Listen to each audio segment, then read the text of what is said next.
Assalamualaikum warahmatullahi wabarakatuh. Alhamdulillahillazi wakafa, wassalatu wassalamu ala nabiyil mustafa wa ala alihi wa sahbihi ahlus sidqi wal wafa. Asyhadu an la ilaha illallah wahdahu la syarika lah, wa asyhadu anna Muhammadan abduhu wa rasuluh allazi la nabiyya ba'dah. Allahumma salli wa sallim wa barik ala nabiyyina wa ala habibina. Allahumma salli wa sallim wa barik ala nabiyyina wa habibina muallimina wa qudwatina sayyidina Muhammadin wa ala alihi wa sahbihi wa sallim. Jamaah Masjid At-Tahir yang dimuliakan oleh Allah Subhanahu wa taala, baik yang berada sedang salat maghrib bersama kita di Masjid At-Tahir ataupun yang sedang berada di perjalanan setelah mencari pundi-pundi dunia, atau yang sedang berada di rumahnya salat berjamaah di rumah, mudah-mudahan selalu di dalam rahmat, lindungan dan maghfirah Allah Subhanahu wa taala, senantiasa diberikan taufik, yaitu taufik itu artinya kesepakatan antara takdirnya di Lauhil Mahfuz dengan perbuatannya di atas dunia, antara keridhaan Allah dengan amalnya di atas dunia. Nah, itu namanya taufik. Kalau minta taufik itu minta taufik untuk diberikan beramal pada amalan-amalan yang terbaik, amal saleh yang terbaik, salat berjamaah di masjid, birrul walidain, menjauhi perbuatan syirik. Terkait dengan banyaknya musibah yang sekarang ini menimpa kita, terutama di tahun 2023 ini, mulai dari gempa Turki, kemudian juga kemarin gempa yang terjadi di Maroko, Marrakesh, kemudian juga baru dalam hitungan beberapa jam banjir yang terjadi di Libya, dan banjirnya itu sangat mengerikan sampai sudah menelan korban 10.000 jiwa. Kenapa banyak begitu? Karena kita tahu rakyat Libya itu banyak juga yang tinggal di dalam kemah-kemah, jadi gampang untuk air itu menyapu mereka. Maka ini sebenarnya kan sudah disampaikan oleh Rasulullah, la taqumus sa'ah, tidak akan terjadi hari kiamat sampai jazirah Arab itu digenangi air semata kaki. La taqumus sa'ah, tidak akan terjadi hari kiamat sampai jazirah Arab itu menjadi persawahan yang hijau, ladang yang hijau. Sudah ada di Tabuk, sudah hijau sekarang. Kemudian tidak akan terjadi hari kiamat. Tanda pertama kedatangan kiamat yang besar apa? Yaitu matahari terbit dari barat. Itu oleh para pakar saintis itu dikaji tentang tanda yang datang dari kalimat Rasulullah atau al-hadis. Ternyata nanti menurut mereka, kalau dari kalangan para ulama ada yang mengatakannya sebagai kiasan, ada yang mengatakan bahwasanya nanti Islam itu akan terbit dan membesar dan akan menjadi cahaya itu dari negeri barat. Dia tidak mengambil secara konteks. Tapi para saintis ternyata menyatakan bahwasanya 2023 ini bumi itu lebih cepat berputarnya mengelilingi matahari daripada 83 tahun sebelum. Cepat.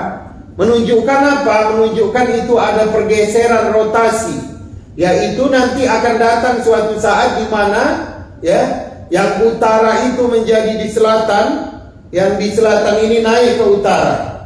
Jadi dia mulai bergeser satu derajat.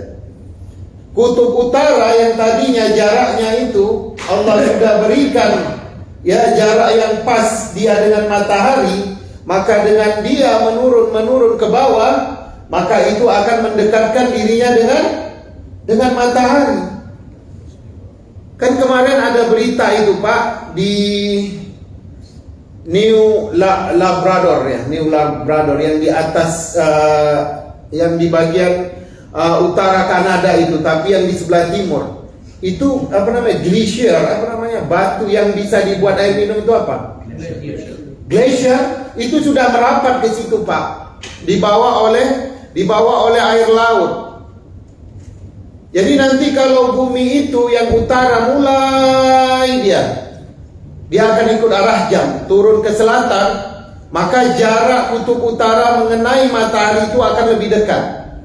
Tadinya kan di kutub utara sama selatan kan, tapi kalau dia bergeser, maka gunung-gunung es itu akan mendekati matahari. Problemnya bukan hanya rumah kaca global warming aja, tidak.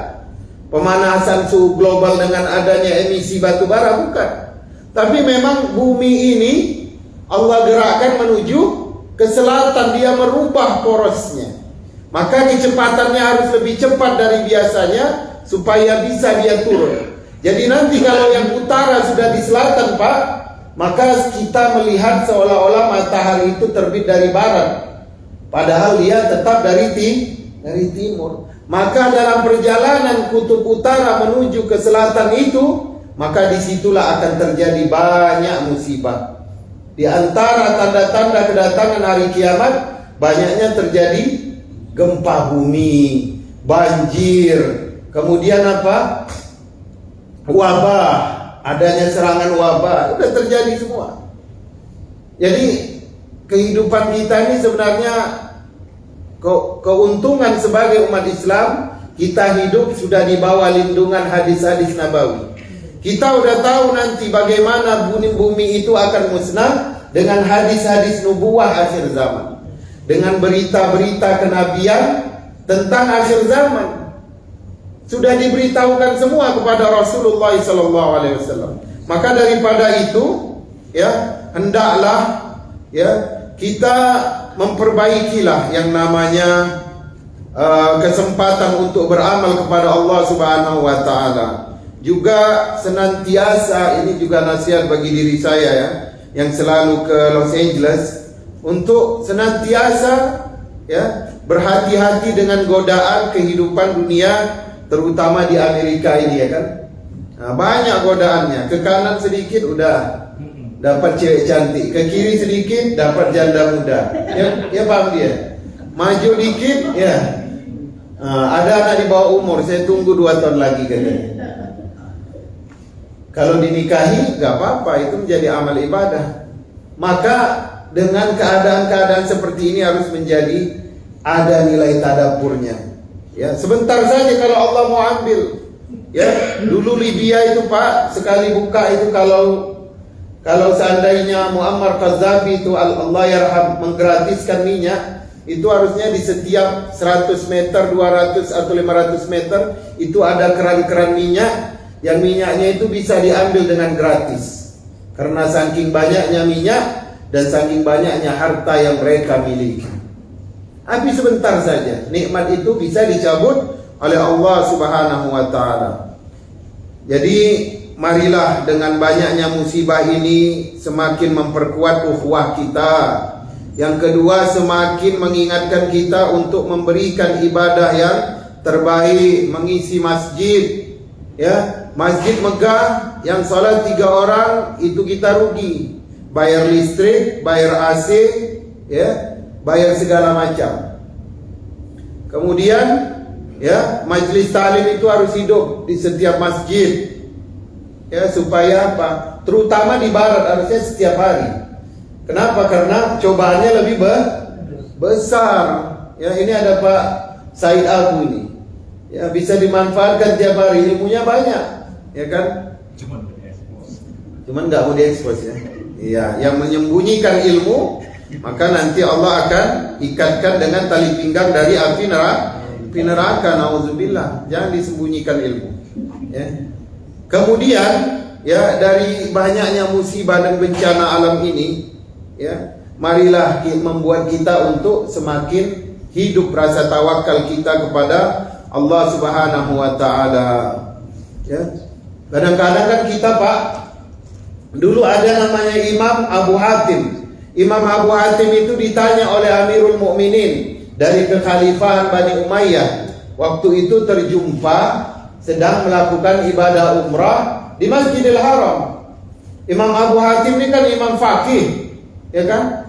Kemudian ditanya oleh Amirul Mukminin, wahai Imam Abu Hatim, mintalah hajatmu kepadaku. Mintalah hajatmu maksudnya entah apa keperluan duniamu, apa yang akan oleh-oleh kau bawa pulang ke Baghdad sana, mintalah kepadaku. Kata Imam Abu Hatim, inilah bedanya orang alim dengan orang yang awam. Kata Imam Abu Hatim, jangan di sini katanya. Karena ini di depan Baitullah. Gak mungkinlah aku meminta kepada makhluknya sementara aku berada di Baitullah. Maka udah keluar Baitullah, masih dikejar itu sama Amirul Mukminin itu. Ini seorang pemimpin yang menguasai hampir seluruh jazirah Arab pada saat itu. Ya, bisa dikatakanlah sepertiga dunia, sampai merengsek ke arah Rusia sana. Ketika berada di luar Masjidil Haram, wahai Imam, mintalah kepadaku kebutuhanmu, hajatmu apa? Ya, karena para ulama ini biasanya hidupnya sangat sederhana, bahkan cenderung lapar. Maka kata Imam Abu Hatim, ya Amirul Mukminin, aku masih lagi di Makkah, di kota suci, di dalamnya ada Baitullah.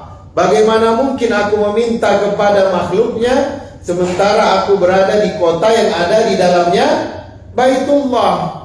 Akhirnya setelah ditunggu lagi, setelah keluar Makkah, diikutin sama Amirul Mukminin. Ya, akhirnya Imam Abu Hatim ini nggak ada lagi alasan untuk menolak. Ini gimana nolaknya? Apa katanya? Ya, wahai Imam, apa yang kau perlukan dari kebutuhan dunia? Kita ini udah di luar Makkah sekarang. You nggak punya alasan lagi, Imam.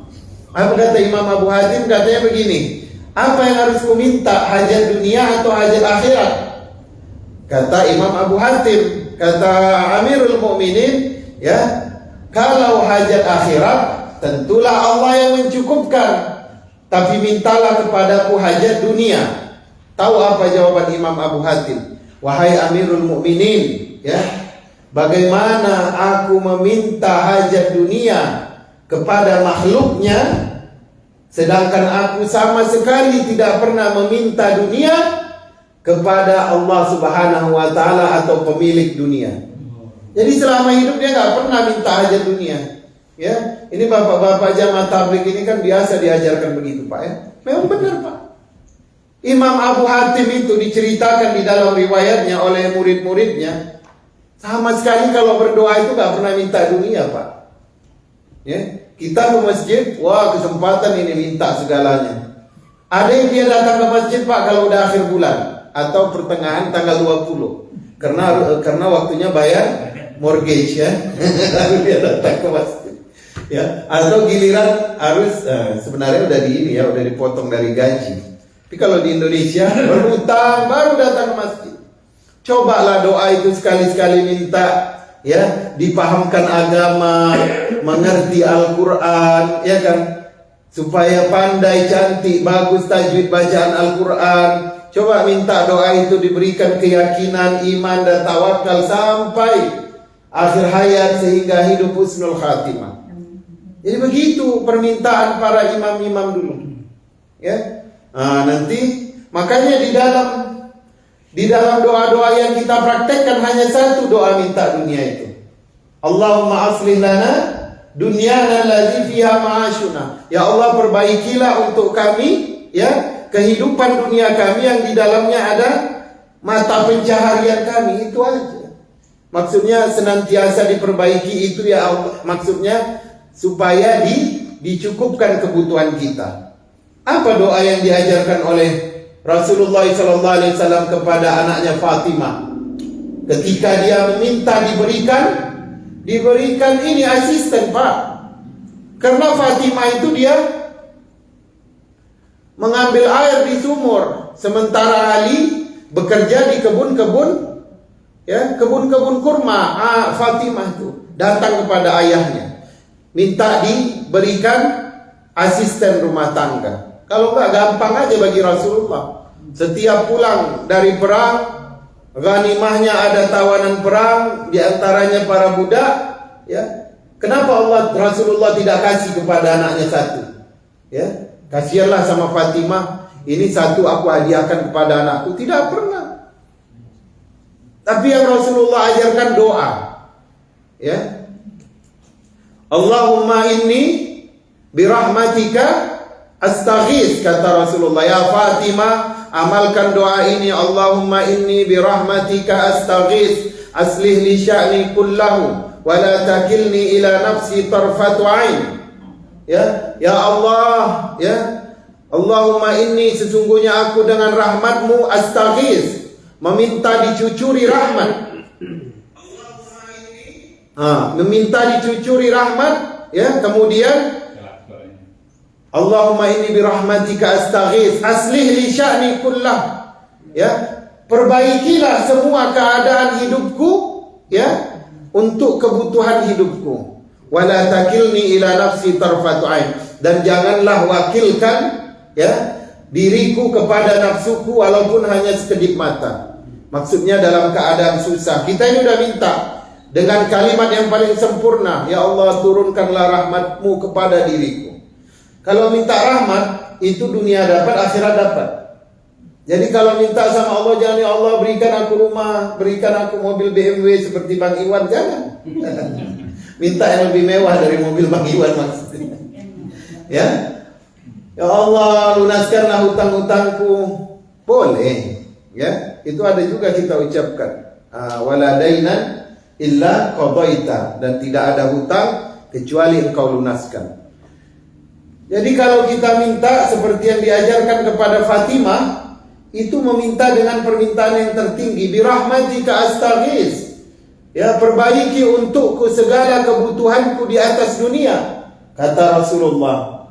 Dan jangan sampai kebutuhanku itu membutakan mataku sehingga aku wakilkan dia kepada nafsuku, sehingga aku melakukan perbuatan-perbuatan haram. Berapa banyak orang terdesak kemudian melakukan perbuatan yang haram. Banyak. Itu rata-rata pengusaha aja, Pak. Pinjam sama abang nggak dapat, pinjam sama adik nggak dapat, pinjam sama paman kaya raya nggak dapat.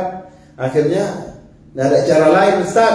Saudara dipinjam nggak dapat, ya terpaksa pinjam ke bank, main riba. Nah, itu berarti dia tidak mewakilkan, sudah mewakilkan nafsunya kepada, mewakilkan dirinya kepada nafsunya. Bahkan Rasulullah meminta jangan sampai nafsu kita itu menguasai kita walaupun sekedipan mata. Itulah doa yang diajarkan kepada Fatimah. Jamaah yang dimuliakan oleh Allah Subhanahu wa taala, maka bagaimana dari segala, ya, kejadian-kejadian dalam kehidupan ini menjadi zikrullah, ya, mengingat Allah. Ya, para sahabat itu pernah ditanya itu, ya, tentang 3 hal yang kalian sukai. Pertama sekali, ya, yang menjawab adalah Abu Bakrin. Apa jawaban Abu Bakar? 3 hal yang kucintai ya Rasulullah. Yang pertama berinfak fisabilillah. Yang kedua duduk berada di hadapanmu. Yang ketiga selalu melihat wajahmu. Itu jawaban Umar, 3 hal yang dicintai. Kalau kau Umar apa? Aku suka dengan kebenaran dan suka menyuarakan kebenaran, ya. Dan yang ketiga, ya, selalu mencegah perbuatan mungkar, melarang kemungkaran. Karena Umar tegas, ya. Kalau Utsman apa? Utsman 3 juga yang disukainya, suka memberikan makanan, memberikan makan, kemudian menyebarkan salam, dan yang ketiga suka qiyam, suka berdiri salat, sementara orang-orang pada niyam, pada tidur. Kemudian kalau Ali apa? Kalau Ali itu suka memuliakan tamu. Kemudian yang kedua suka berpuasa di musim panas. Kemudian yang ketiga, ya, memerangi musuh dengan pedang. Ali, ya, campuran antara ketegasan, kelembutan dan kasih sayang. Yang paling mencengangkan, membagongkan ini siapa? Abu Dzar Al-Ghifari. Ya Rasulullah, aku suka 3 hal tapi semuanya aneh, katanya. Apa aja itu?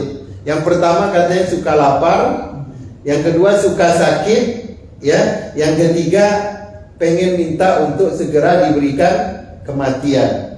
Ya, kata Rasulullah, ya Abu Dzar, nggak ada yang suka permintaanmu itu. Ya, kalau aku kalau aku lapar, maka hatiku menjadi lembut katanya. Kalau aku sakit, dosaku menjadi ringan. Kalau aku cepat meninggal, maka cepat bertemu dengan Allah Subhanahu wa ta'ala. Jadi masing-masing sahabat itu punya keistimewaan dan mereka mempunyai cita-cita. Kalau kita nanti Pak, saya tanya satu-satu Pak, dicatat Pak. Pak Dadang apa kesukaannya 3 hal di dalam Islam? Pak Tisna, itu nanti jadi kenangan kepada kita. Mana tahu ada yang pulang ke Bandung, ya, atau pulang ke atas lagi di Bandung ke langit. Nah, itu udah kita lihat. Oh, inilah ya cita-cita mereka semuanya. Ya, pulang ke Bogor juga boleh ya. Jamaah yang dimuliakan oleh Allah Subhanahu wa taala, maka ya, bagaimana segala kejadian yang di atas muka bumi ini bisa menjadikan kita untuk menambah keimanan kepada Allah Subhanahu wa taala. Insyaallah ya, sebelum kita masuk suratul Rahman ya, ada beberapa hal yang ingin saya sampaikan ya terkait dengan ketaatan kepada Allah Subhanahu wa taala ya, dan ini dicontohkan oleh Khalifah Umar bin Al-Khattab dan ternyata itu dituliskan dalam kitab Injil. Jadi ketika Umar bin Al-Khattab itu mau menerima kunci Baitul Maqdis, itu patriarknya nggak mau kasih kepada siapa yang membuka itu. Yang datang menjadi panglimanya siapa? Ikrimah bin Abi Jahlin. Kemudian ada Yazid bin Abi Sufyan. Kemudian juga ada Abu Ubaidah ibn al-Jarrah. Ada 5 panglima yang membuka Baitul Maqdis itu. Ya, kata patriarknya, pemimpin agamanya, katanya, kunci ini hanya akan kami berikan kepada Amirul Mukminin, pemimpin umat Islam. Ditulislah surat ke Madinah, ke Amirul Mukminin Umar bin Khattab, bahwasanya ada permintaan untuk menyerahkan Baitul Maqdis ini kepada Amirul Mukminin Umar bin Khattab. Jadi berangkatlah Amirul Mukminin bersama maulanya. Maula itu artinya asistennya, yaitu Salim bin Nafi', Maula Umar bin Khattab, namanya Salim. Kata Umar apa? Ya Salim, kalau kita pakai 2 ekor keledai, maka kita akan mubazir dalam menggunakan harta Baitul Mal. Ya. Jadi penggunaan Baitul Mal itu harus hati-hati. Ya. Kalau kira-kira tidak diperlukan, jangan dibeli. Kalau masih ada yang mau donasi, ambil donasi. Ya, kalau kira-kira masih bisa digunakan yang lama, boleh digunakan yang lama. Kata Amirul Mukminin, kita pakai 1 tunggangan aja. Mubazir kalau 2. Caranya bagaimana ya Amirul Mukminin? Ya, yang di atas selesaikan bacaan 1 juz, kemudian dia turun, kemudian dialah yang menuntun tunggangan tersebut. Dimulailah ya kan, 1 juz, naik Salim, habis bacaan 1 juz turun, naik Amirul Mukminin Umar bin Khattab. Begitulah sampai ya mendekati Baitul Maqdis, giliran Salim naik ke atas dan Amirul Mukminin harus turun karena sudah selesai bacaan 1 juz. Apa kata Salim? Ya, maulanya tadi, wahai Amirul Mukminin, ya, engkau tetap aja stay di atas, karena kalau nanti mereka lihat saya yang di atas karena giliran saya, mereka akan mengira ya saya yang jadi Amirul Mukminin. Kata Umar bin Khattab, la Allah, jangan, katanya. Ya, yang namanya adil itu harus ditegakkan, karena aku lebih membutuhkan pahala melebihi dirimu. Lihatlah kerendahan hati Umar itu. Adil itu membuat kita menyangka bahwasanya aku itu lebih butuh pahala darimu ya Salim. Padahal amalan Umar bin Khattab ya tidak ada yang bisa menandinginya. Kalaulah ada nabi setelahku, ya niscaya itu adalah Al-Faruq, kata Rasulullah SAW. Kata Umar, aku turun, kau naik. Ya, maka Amirul Mukminin yang membawa tunggangan itu pakai talinya. Para patriark dengan baju-bajunya yang mewah, tergeret-geret, ada yang ditempelin batu-batu permata. Yang disambut siapa? Tentulah yang di atas. Wahai Amirul Mukminin, selamat datang ya di negeri Al-Muqaddasah, tempat diturunkannya Isa alaihi salam. Ya kan? Akhirnya kata si Salim, bukan aku, tapi itu Amirul Mukmininnya. Mereka terkejut kan? Langsung dihitung. Tambalan baju Umar itu ada 17 tambalan. Ya, katanya begini, demi Allah, kata patriark itu, demi Allah, karena dia masih beriman kepada Allah. Demi Allah, katanya, kami membaca di dalam kitab-kitab suci kami bahwasanya Baitul Maqdis ini akan diserahkan kepada seorang pemimpin yang mempunyai 17 tambalan dalam bajunya, dan dia ya membawa tunggangan, dan di atas tunggangannya adalah pembantunya. Itu dituliskan loh di dalam kitab suci mereka ya, tentang bagaimana Baitul Maqdis itu diserahkan kepada umat Islam. Tambalan pakaiannya dituliskan, ya sifatnya juga dituliskan, dia membawa tunggangan, dan sedangkan yang di atas tunggangan adalah pembantunya. Kurang hebat apa lagi? Terus kita masih mengatakan 45 menit jarak masjid itu jauh. Dulu belum ada masjid kita nangis-nangis. Berapa puluh tahun minta masjid? 23 tahun berapa tahun? Sekarang Allah udah kasih masjid megah. Ya? Kenapa majelis ta'lim ada tidak dihidupkan? Nah, ini jadi pertanyaan bagi kita ini. Sebenarnya kita mau minta masjid atau mau minta ridha Allah Subhanahu wa taala? Ya. Kalau orang yang diminta itu adalah ridha, kemarin kan ditanya masalah rezeki itu kan. Rezeki itu kata Syekh Mutawali Sya'rawi Allah yarham itu ada 4 tingkatan. Tingkatan yang paling rendah rezeki itu, Bang Iwan, itu adalah harta. Itu paling rendah itu. Yang begini apa namanya? Cuan. Ya, hanya mangseo cuan. Tingkatan yang paling rendah itu harta. Ya. Kemudian yang paling mahal itu apa? Kesehatan. Kemudian yang paling afdal itu apa, yang paling utama? Rizki yang paling utama. Ya, anak keturunan yang saleh. Anak keturunan yang saleh. Dan rizki yang paling sempurna apa? Keridhaan Allah. Ya, jadi yang paling rendah harta. Kadang-kadang kita sibuknya di yang paling rendah. Kita buang semuanya. Kita nggak didik anak kita, kita sibuk mencari dunia. Anak dibiarkan di dalam kamarnya. Yang paling rendah itu harta. Yang paling mahal itu kesehatan. Yang paling yang paling afdal, utama itu anak yang salehah.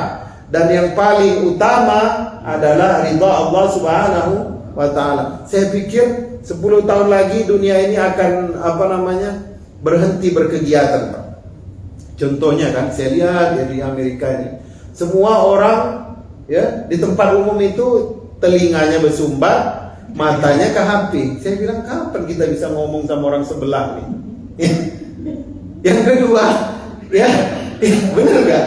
Yang kedua, sekarang kerja dari rumah, nggak ada mobilisasi, dan ini akan berlanjut loh Pak.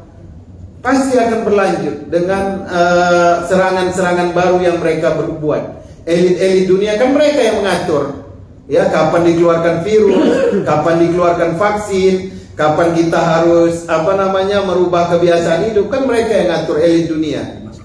Ya, kapan masukin chip ya? Kerja dari rumah. Ya, ini telinga udah bersumbat nih, mata udah ke gadget. Kemudian kerja dari rumah, hilang silaturahim. Masjid nanti Bapak buka selebar-lebarnya, orang nggak ada datang. Even itu bulan Ramadan, ya, even bulan Ramadan, orang nggak datang. Kemudian, ya, ini udah kerja dari rumah. Kemudian orang-orang sudah disibukkan dengan asiknya entertainment. Entertainment sekarang Pak, mau dibuat 24 jam pun kurang menikmatinya. Ya, 24 jam pun kurang menikmatinya. Media sosial, Kemudian lagi apa namanya yang sifatnya live, ya apa namanya itu yang kayak audisi apa penyanyi, ya AGT apa American Got Talent. Kemudian siapa yang nonton kemarin? Kemudian apa lagi, stand up comedy, ya, yang konser-konser, nanti pesta rakyat. Itu belum lagi yang sifatnya di visual media, Facebook, Instagram, apalagi WhatsApp, TikTok. Orang jualan aja sekarang di TikTok.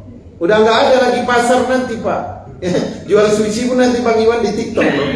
Siap-siapkanlah joget sushinya itu. Karena di TikTok kan harus pakai joget ya. Apalagi setelah itu manusia udah sibuk dengan dirinya masing-masing. Kenapa? Karena yang di gadget itu nggak habis-habis gadget itu, ya.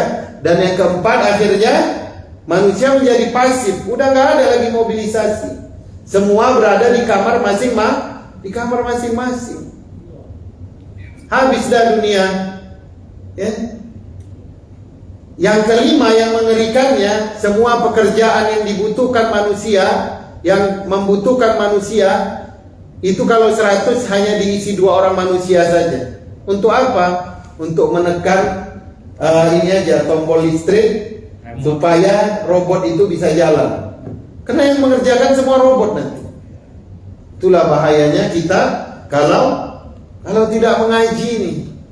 Justru peringatan hadis Nabawi ini membuat kita apa? Membuat kita agar masuk semua ke dalam masjid. Perkuat ukhuwah Islamiyah, ya. Masjid inilah nanti yang menyelamatkan kita. Karena dunia akan mengajak kita untuk tinggal di rumah. Tak lama lagi Pak, paling lama 10 tahun, ya. Pak Amdi pun udah nggak bisa lagi dakwah on the bus. Udah nggak ada manusianya. Semua kerja dari rumah, ya. Kalau mau dakwah, ketuklah kamar masing-masing, ya. Ya Allah. Jamaah yang dimuliakan oleh Allah Subhanahu wa taala, maka ya segala sesuatunya itu sudah dikabarkan oleh Rasulullah SAW. HP ini kan sudah dikabarkan Rasulullah. Sudah belum? Kan itu ada serigala yang memakan hadis as-siba yukallimun nas. Hadis binatang buas berbicara dengan manusia. Itu terjadi ketika Rasulullah baru sampai di Madinah. Di sebuah pedalaman Badui ada seorang penggembala. Di tengah malam dia lihat serigala sudah menggigit leher dombanya. Sudah ditarik sampai ke atas bukit, itu masih dikejar sama penggembala. Ditarik itu domba yang sudah mati. Apa kata as-siba tadi? Binatang buas tadi, ya. Wahai teganya engkau, ya. Sesungguhnya sesungguhnya domba ini sudah ditakdirkan menjadi rizkiku oleh Allah Subhanahu wa taala, dan itu dibolehkan dengan cara yang batil. Karena memang mereka makannya dari situ. Caranya batil tetapi boleh. Yang nggak boleh itu kalau manusia yang mencuri. Kalau asibah dia mencuri, dia nggak dihisab. Tapi kalau manusia mencuri, babak belur lah. Di dunia ini aja yang dia makan enak sebentar aja. Makan garam 2 menit hilang rasa garam Pak ya. Makan madu 2 menit hilang rasa madu. Ada nggak makan kita makan steak setengah jam kita mengunyahnya di lidah itu? Karena yang merasakan cuma lidah kan. Dan nikmatnya itu hanya di lidah. Begitulah nikmat dunia itu Pak. Sebentar aja. Sebentar kita mengecapnya di lidah. Ya, kan nggak ada orang mengulum madu sampai setengah jam. Aku mau ngerasain dunia setengah jam. Dia makan madu itu, dia kulum di mulutnya selama setengah jam. Pecah mulutnya, kepanasan. Ya kan? Begitulah nikmat dunia, nggak bisa lama-lama kita rasakan. Kita mengumpulkannya mau banyak, tetapi merasakannya sedikit. Tempat tidur, kamar besar, tempat tidurnya besar. Terus dia tidurnya terlentang begini Pak, satu kasur itu diambil, ditendang dia sama istrinya kan. Dia tidurnya di pinggir aja Pak, ya miring aja. Di tengah kosong, bantal segala macam isinya di tengah. Itu tempat tidur mahal 48 juta. Tapi yang dia rasakan cuma sedikit saja. Itulah dunia. Ya, kamu mau banyak, badanmu itu hanya minta sedikit aja. Kita mau makan steak, mau makan segala macam mau dimakan. Tapi itu sebentar aja nikmatnya. Sekali masuk di lidah, dapat rasa manis, pedas, gurihnya. Setelah dilewat tenggorokan dia udah nggak ada rasa. Ya, itu kata Nabi Isa itu kepada Hawariyin itu. Jadi, ya, jadi kata si Ba tadi, kata si Asibah tadi, kata si penggembala tadi apa dibilangnya? Herannya aku, ajaibnya kok bisa katanya. Serigala berbicara dengan manusia dengan bahasa manusia. Kata si Sibah tadi, kata si serigala tadi mengatakan, ya, ada yang lebih mengherankan katanya. Seorang nabi sudah tiba di Yathrib, dia diusir dari negerinya. Akhirnya setelah waktu pagi, malam itu juga dia berangkat ke Madinah. Penggembala domba tadi yang dari Badui tadi, malam itu juga dia ke Madinah. Sampai dia di Madinah, dia ceritakan kisah itu kepada Rasulullah SAW. Kemudian Rasulullah kumpulkan semua sahabat, ya, didirikan salat pada waktu itu salat zuhur. Setelah salat zuhur, dimintalah si penggembala tadi menceritakan tentang apa yang dialaminya. Baru disambung oleh Rasulullah SAW, tidak akan terjadi hari kiamat sampai, ya, tali pinggang kalian itu, gesper kalian itu, tali yang mengikat pinggang kalian itu, ya, memberitahukan kepada keluarganya di mana dia berada satu harian itu. Dan apa yang lengket di pahanya itu, ya, akan menceritakan kepadanya apa yang diceritakan oleh keluarganya setelah dia pergi. Baik dia pergi keluar rumah atau dia pergi menuju alam barzah. Maksud yang menempel di paha itu apa, Pak? Gajahnya ada nggak orang yang letaknya di sini? Nggak ada, nggak boleh, bahaya bagi jantung. Orang letaknya di mana? Pak Amdi di mana? Di paha kan? Itu maksudnya teknologi akhir zaman yang dikabarkan oleh Rasulullah SAW. Ya, semuanya terekam di dalam gadget ini. Kita pergi kemana aja, Pak, itu bisa dicek sama istri kita melalui, kalau apalagi kalau sama emailnya. Makanya saya nggak mau sama email saya sama istri saya. Ya, karena dia tahu, hari ini dia ya ke gym, ya di masjid selama 8 jam, bisa dicek itu, Pak. Ya, itu sudah dikabarkan oleh Rasulullah Sallallahu Alaihi Wasallam. Maka, ya, adapun semua teknologi yang terjadi pada zaman ini semuanya sudah disampaikan, ya, oleh Rasulullah Sallallahu Alaihi Wasallam. Jamaah yang dimuliakan oleh Allah Subhanahu Wa Taala, maka marilah, ya, kita jadikan segala sesuatu yang ada di hadapan kita ini menjadi pembelajaran, ya, menjadi tadabbur, ya, kemudian juga menjadi pengingat di dalam kehidupan kita. Ya, nggak jadi nih masuk surat Ar-Rahman, tapi kita masuk aja dikit, ya. Karena surah Ar-Rahman ini dahsyat. Kenapa Allah memberhentikan Ar-Rahman? Kata Jibril itu satu ayat itu. Cuma Ar-Rahman. Kalau dia disuruh berhenti, itu berhenti artinya intabih. Maksudnya hati-hati, perhatikan, pahami benar-benar maknanya. Ar-Rahman itu kira-kira apa artinya, Pak, ya? Ada yang tahu nggak, Pak? Yang biasanya disebutkan apa Ar-Rahman itu? Pemurah. Yang lain? Maha pengasih. Yang lain? Apa lagi? Maha mencukupkan, ya.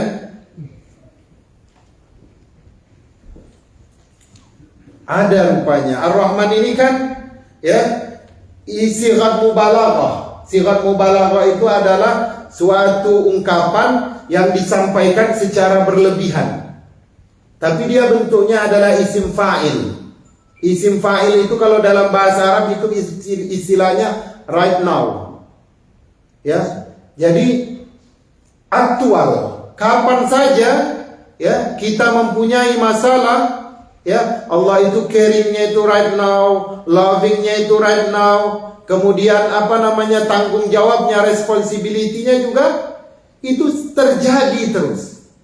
Itu makanya kita diminta untuk berhenti ketika membaca Ar-Rahman, ya, tadabbur dulu, ditafakkur dulu. Bagaimana ya, Ar-Rahman itu benar-benar hadir di dalam kehidupan kita. Jadi kalau ada, orang semua punya masalah, ya. Orang semua punya masalah, masalah keluarga, masalah hidup, masalah pekerjaan, masalah lingkungan. Tetapi di sini Allah katakan, ya, Ar-Rahman. Padahal saat itu asbabun nuzulnya, sebab turunnya ini Ar-Rahman. Kenapa, Pak? Itu Rasulullah itu sudah mau diperintahkan untuk hijrah ke Madinah. Jadi Ar-Rahman ini salah satu surah terakhir yang diturunkan sebelum Rasulullah meninggalkan Makkah. Dan pada saat itu, ya, Al-Quran dan ayat Quran Allah Subhanahu wa taala itu sudah jadi bahan ejekan bagi orang-orang Quraisy. 13 tahun apa hasilnya? Ejekan, ya, huzwa, mainan, diolok-olok. Kemudian pada tahap yang terakhir sampai ada keinginan untuk membunuh Rasulullah SAW. Tapi apakah Allah tuliskan kalimat yang marah gitu? Ya, ghadab atau maghdub sebagaimana Allah marah kepada orang-orang Nasrani? Tidak. Tapi yang Allah turunkan apa? Suratul Rahman, ya, yang kasih sayangnya itu selalu berada di hadapanmu. Yang kasih sayangnya itu tanpa dipinta sudah diberi kepadamu. Yang kasih sayangnya itu, ya, diberi tanpa meminta balasan. Ada orang bawa mobil, lampu merah, ya, dia tadi jalan lampu hijau, sudah mendekati traffic itu, sudah lampu kuning, begitu di tengah sudah lampu merah. Prit, kata polisi, minggir. Kamu tadi nggak lihat itu lampu merah? Oh maaf Pak Polisi, aku tadi sedang murajaah suratul Rahman. Ini polisi kan? Karena dia orang Islam dia bangga dia. Akhirnya udahlah kalau gitu jangan diulangi lagi. Dia kasih itu SIM yang hampir dia tilang. Kira-kira polisi tadi itu memberikan belas kasihnya, meminta balasan enggak? Dia enggak meminta balasan, ya. Begitulah Allah Subhanahu wa taala, maka dia katakan dirinya Ar-Rahman, seperti itu.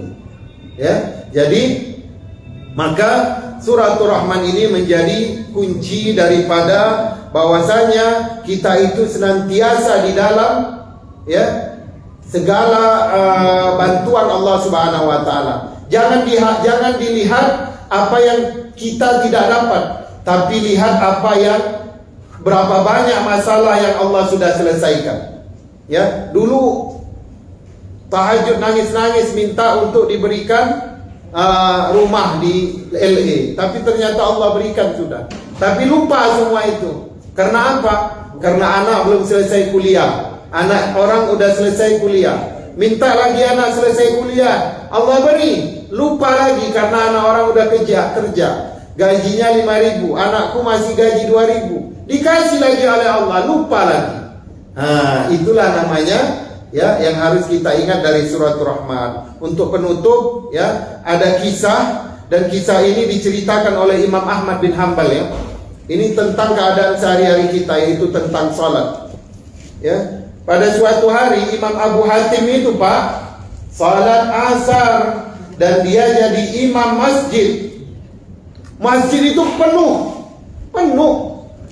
Ya, tetapi begitu ketika Imam Abu Hatim salam dia, Assalamualaikum warahmatullahi, ke kanan, Assalamualaikum warahmatullahi ke kiri, dia lihat masjid itu kosong dan dia dengar orang di luar teriak-teriak, ya.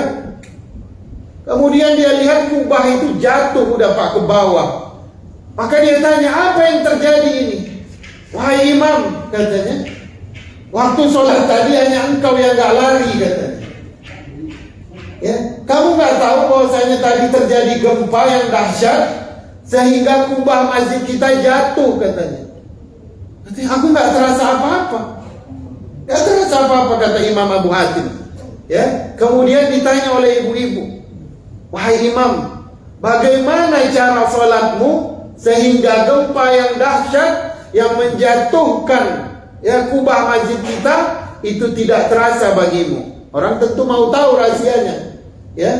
Apa kata imam itu? apabila telah datang waktu salat, maka aku wuduk dengan wuduk yang paling sempurna, maka aku duduk di tempat yang aku tidak akan pindah-pindah. Jadi kalau dia misalkan di posisi ketiga, dia di situ duduk posisi ketiga. Kenapa? Karena kalau pindah-pindah, katanya? Karena kalau sudah duduk, maka aku bisa mengumpulkan jiwaku, ragaku untuk bersiap salat. Dan ketika aku salat takbiratul ihram, maka aku membayangkan seolah-olah Ka'bah berada di hadapanku, surga di tangan kananku, neraka di tangan kiriku, ya, dan as-sirat, yaitu tali jembatan itu berada di kedua kakiku, ya, sedangkan malaikat maut berada di belakangku. Barulah aku bisa memberikan niat yang ikhlas kepada Allah Subhanahu wa ta'ala. Dan aku pun tidak tahu apakah salatku itu diterima atau tidak. Allahu Akbar. Jadi begitu salat orang dulu. Kita salat berlari-lari, Allahu Akbar, ya. Aduh, ya. Ini avocado ini belum dapat ini, ya. Ikan belum dapat, ya. Ini Mas Mugi bilang ini setelah ini harus pulang langsung ini. Nggak ikut doa bersama Ustaz. Macam-macam, ya. Jadi jangankan gempa, ya. Orang teriak di luar minta garam gitu, dia udah kedengeran itu, udah rusak khusyuknya. Makanya pada zaman Rasulullah, Hasan dan Husain itu naik ke atas pundak Rasulullah. Apakah hilang kekhusyukan Rasulullah? Tidak. Anak-anak juga bermain di dalam masjid ketika orang salat. Tapi orang-orang itu tidak mendengarkan apa-apa. Umar ibn Khattab ditusuk setelah waktu salat, dan dia melanjutkan salatnya padahal darah itu menetes. Dia tidak tahu bahwasanya dia tengah ditusuk. Orang dulu dipanah lagi salat, supaya nggak sakit nyabutnya, salat lagi nggak terasa. Salat itu seperti obat bius. Syekh Mutawalli Sya'rawi sebagai penutup, salat itu sebagai budak berbahaya, ya. Kalau budak perempuan yang mau kita, ya, apakah engkau akan memberikan seorang raja budak yang kurapan, budak yang pincang, atau engkau akan berikan budak yang, kita akan beri budak yang paling, itulah namanya salat, ya. Sebaik-baik adalah yang paling cantik, yang paling mulus, ya, yang paling dia kuat bekerja, ya, itu yang diberikan kepada raja. Begitu juga salat tanpa persiapan seperti, ya, blank aja di hadapannya, itu gelap, tidak kepada Allah Subhanahu wa ta'ala. Maka marilah kita ramaikan lagi masjid ini, karena saya datang Desember dulu rame, ya. Zuhur asar pun rame dulu. Maka saya sekarang agak terkejut ini. Apakah sudah mulai lemas? Semangat juangnya? Jangan.